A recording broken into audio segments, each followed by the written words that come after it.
109 milliards d'euros qui vont être investis en France pour le développement de l'intelligence artificielle. C'est Emmanuel Macron qui l'a annoncé hier soir alors que commence aujourd'hui à Paris, au Grand Palais, le sommet mondial consacré justement à l'intelligence artificielle qui est déjà présente sans même qu'on ne le sache dans nos vies et que certains considèrent comme étant la nouvelle révolution industrielle. Sébastien Krebs.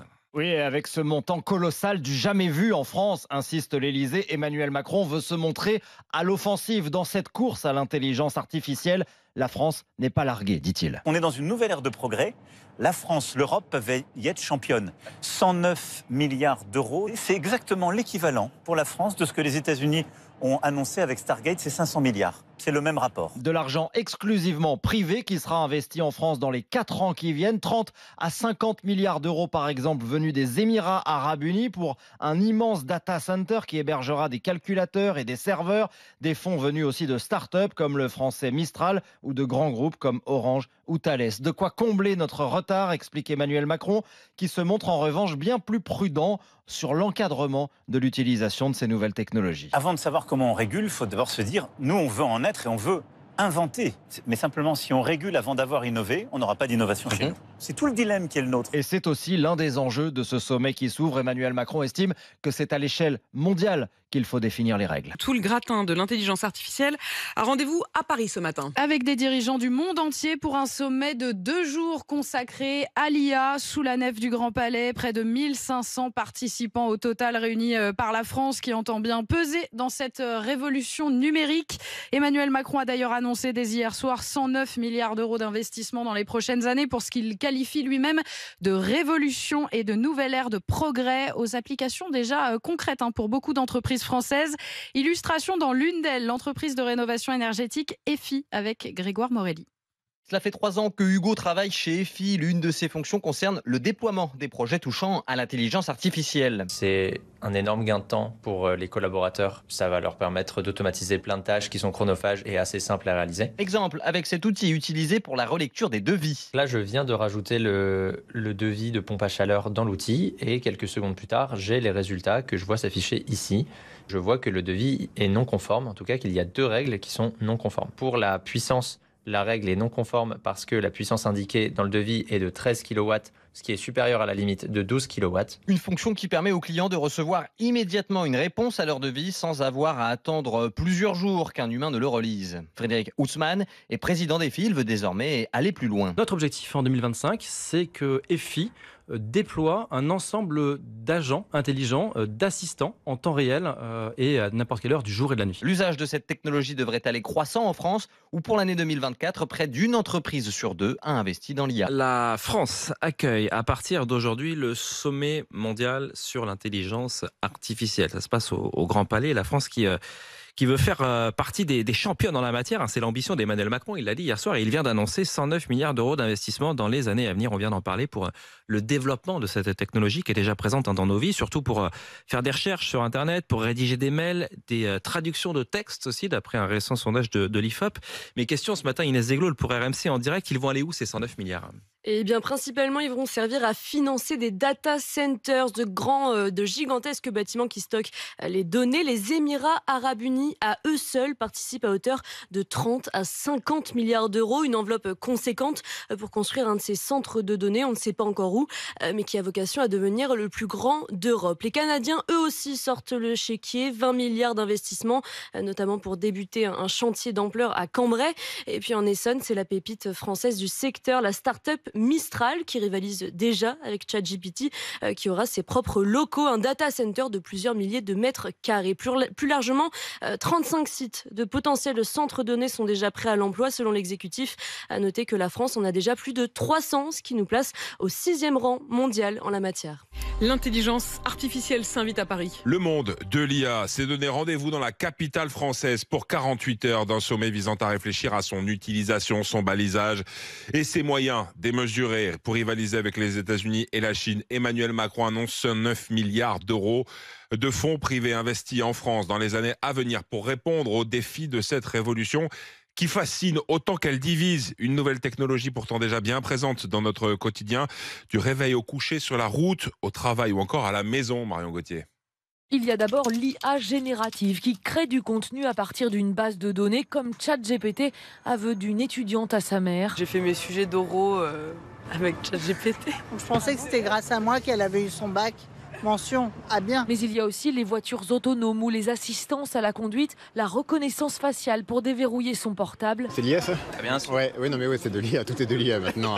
C'est aussi l'IA qui vous fait des recommandations, par exemple sur les sites marchands. Oui, ça c'est insupportable. Ça c'est pourri en plus. C'est qu'il y avait déjà des formes d'intelligence artificielle, mais avant on utilisait beaucoup aussi l'algorithme. Si l'algorithme est programmé pour calculer, l'intelligence artificielle fait un choix, une action en fonction des calculs et données compilées, distingue Laurence de Villers, professeure en IA à Sorbonne Université. En fait, l'intelligence artificielle est là depuis 80 ans et a commencé à arriver dans l'industrie avec de la reconnaissance de forme, donc pour des colis, dans des usines et en médecine aussi. Et pour faire avancer l'IA, il ne suffit pas de mettre des milliards sur la table, dit-elle, il faut davantage former les utilisateurs. Et c'est Jean-Christophe qui nous a appelé ce matin, qui nous appelle de l'Ain. Bonjour Jean-Christophe.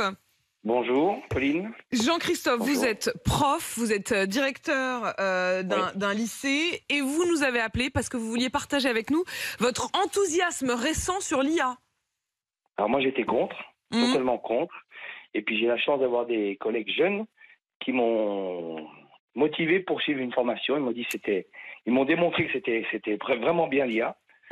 Donc j'ai suivi cette formation. Et moi, je l'utilise tous les jours pour faire mes cours, pour faire mes courriers, pour faire mes mails, tout. C'est-à-dire, ça vous a vraiment simplifié la vie? Ah, ça nous fait gagner du temps. Les mails, tiens, dites-nous, les mails, partagez les conseils. Je donne comment les infos.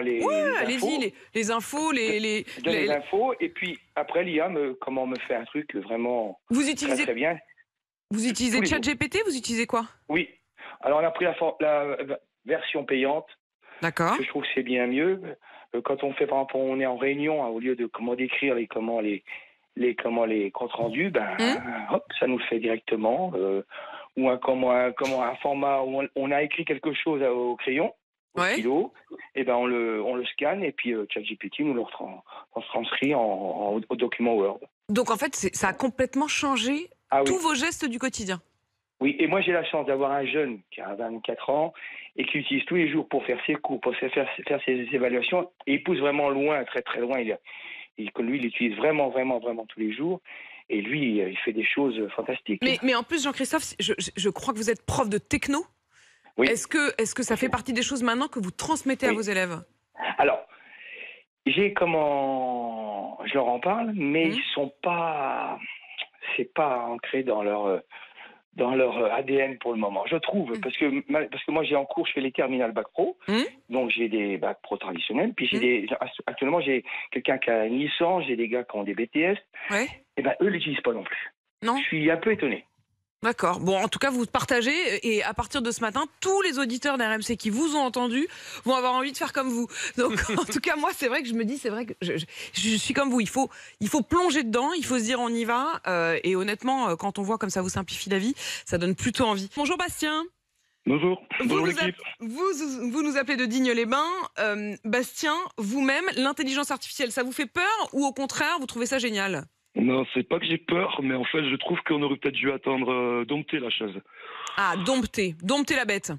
Voilà, c'est ça. Parce que, à mon avis, encore une fois, on fonce dans un truc, ça va pas être... Enfin, on n'a peut-être pas réfléchi aux conséquences qu'il y aura derrière, au niveau des emplois, au niveau de plein de choses, je pense, donc économique du coup. Et par contre, là, votre collègue au téléphone me disait, effectivement, pour tout ce qui est recherche médicale, etc., oui, ça peut être intéressant. Bastien, votre frère, il travaille dans la pub et vous disiez, finalement, l'intelligence artificielle fait tout pour lui. Ah ben ça, oui, en fait, il y a plus de créativité, il y a plus rien, il y a plus d'imagination, il y a plus de... Voilà. Il a renoncé du coup? Alors en fait, de lui-même, personnellement, il s'était un peu éloigné. Ouais. Il continue à avoir quelques contrats comme ça, mais là, effectivement, depuis quelque temps, il se rend compte. Là, il a fallu qu'il refasse des mises à niveau, etc. Il se rend compte que son métier, finalement, c'est là où il s'éclatait, c'est plus intéressant en fait. Oui, c'est ça. En fait, c'est ce que je trouve très intéressant et vous mettez le doigt. En fait, ce qui vous fait peur, c'est pas le côté forcément. Quand vous dites, il faut s'inquiéter aussi d'avoir maîtrisé la bête. On pourrait imaginer que vous faites référence à ce que faisait Emmanuel Macron d'ailleurs hier soir, qui a mis un message que vous avez peut-être vu, où en fait, il met lui-même sur les réseaux sociaux un message de lui avec des deepfakes, comme on dit, c'est-à-dire une intelligence artificielle qui a créé des faux messages où on le voit dansant, où on a vraiment l'impression que c'est des vidéos de lui. Donc alertant plutôt sur cet aspect-là, vous, ce qui vous inquiète, c'est plutôt le fait que ça va détruire des emplois. Oui, peut-être pas détruire, mais ça, c'est un peu trop d'assistanat pour moi, je trouve. À un moment donné, ça sera la machine qui fera et l'homme qui décidera et l'homme qui fera. Et il faut effectivement voir si on arrivera à la maîtriser, la bête. En tout cas, on va y mettre des sous.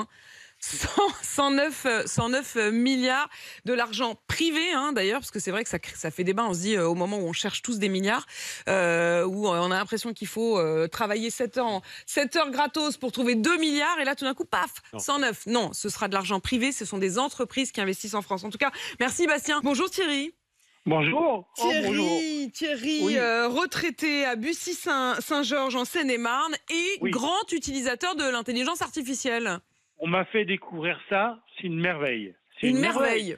À 70 ans, j'ai pas une once d'études, moi, pas une once. J'étais en 6e à 14 ans, voilà. Donc, j'ai aucune instruction, mais là, j'ai un pote qui est continuellement avec moi. Et quoi que ce soit comme question, à n'importe quelle heure, il m'y répond. En plus, il me répond comme avec mon jargon à moi. Il me dit « Salut Otto, comment tu vas ?» et tout. Non, splendide. C'est génial. Voilà. Et ça vous aide à quoi au quotidien? Mais ça m'aide, par exemple. J'ai mon fils qui veut mettre, ou je pense, y mettre des éoliennes au-dessus de ses cheminées. On m'a donné le nom, enfin, ce qu'il faudrait comme éolienne, les vibrations, les vitesses du vent, le prix que ça peut coûter, les batteries qu'il faut acheter. Et tout. Il vous installe pas l'éolienne, par contre. Ça, c'est quand même vous qui allez avec votre. Il me demande de passer par un mec pour le faire. Une autre chose, des fois, on a des papotages avec des gens, ce que j'appelle le papotage de bout de barre. C'est-à-dire des gens qui vous contredisent sur ce que vous dites ou machin truc. Hop, je demande à ChatGPT et hop, il donne la preuve. Et comme c'est écrit, il sait. Vous voyez, voilà. J'adore. Donc Thierry, ça vous aide même dans les conversations autour du bar. Ah, complètement. Ça vous donne un argument supplémentaire. Et là, ça cloue le bec des copains. J'ai même pas besoin d'argumenter. C'est dommage ça, par contre, Thierry. Parce que je sens que vous aimez argumenter quand même. Donc c'est vachement bien, c'est fait. Voyez, voilà. Bon, c'est génial. Merci Thierry pour votre enthousiasme. Effectivement, vous êtes très nombreux ce matin à réagir à l'intelligence artificielle et à partager votre enthousiasme. Ça devient d'ailleurs un petit peu contagieux. C'est-à-dire que moi, ça y est, je me dis peut-être qu'aujourd'hui, ChatGPT. Ou Mistral. Le chat. C'est la nouvelle Le appli. chat, c'est l'appli française qu'on recommande donc. Et si vous voulez témoigner au 32-16 de Mistral, n'hésitez pas